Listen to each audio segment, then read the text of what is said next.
This is a fantastic story in the Gospel of Mark.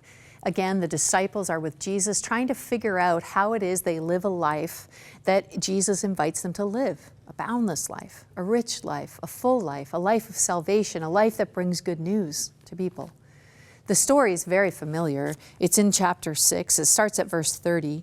They're actually trying to get to a place with Jesus by themselves. They've been doing ministry. They're tired. Jesus says, let's go off by ourselves to a quiet place and rest a while. That's not a bad idea. He says this because so many more people were coming. He's trying to care for the disciples. So they left by boat for a quiet place where they could be alone. But listen to what happens. Many people recognized them and saw them leaving, and they ran along the shore until the boat landed, and they were there. As soon as the disciples got off the boat, they were met by all of these people who needed to be healed. Jesus saw the huge crowd as he stepped from the boat, and he had compassion on them because they were like sheep without a shepherd, and he began teaching them many things.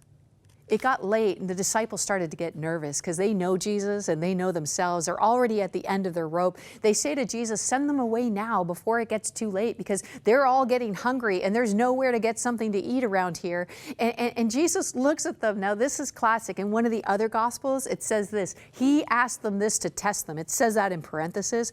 But in this Gospel, he just looks at the disciples and he says, send them away so they can eat. He looks at the disciples. He says, you give them something to eat. That's when the panic sets in.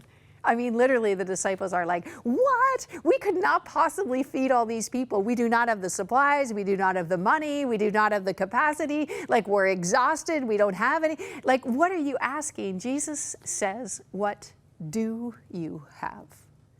And make no mistake, this is exactly what he's asking every disciple. He's not asking you what you don't have.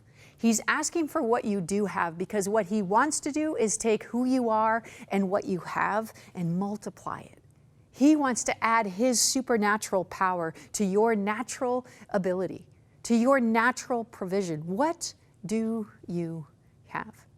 The disciples find out they have a few fish and some bread. A little kid actually gets involved in this whole thing as though it couldn't get more comedic.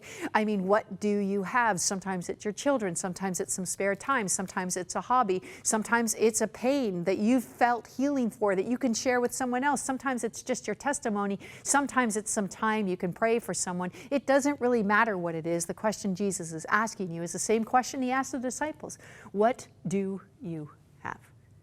Bring what you have to Jesus and watch him use you powerfully to bring God's kingdom on the earth.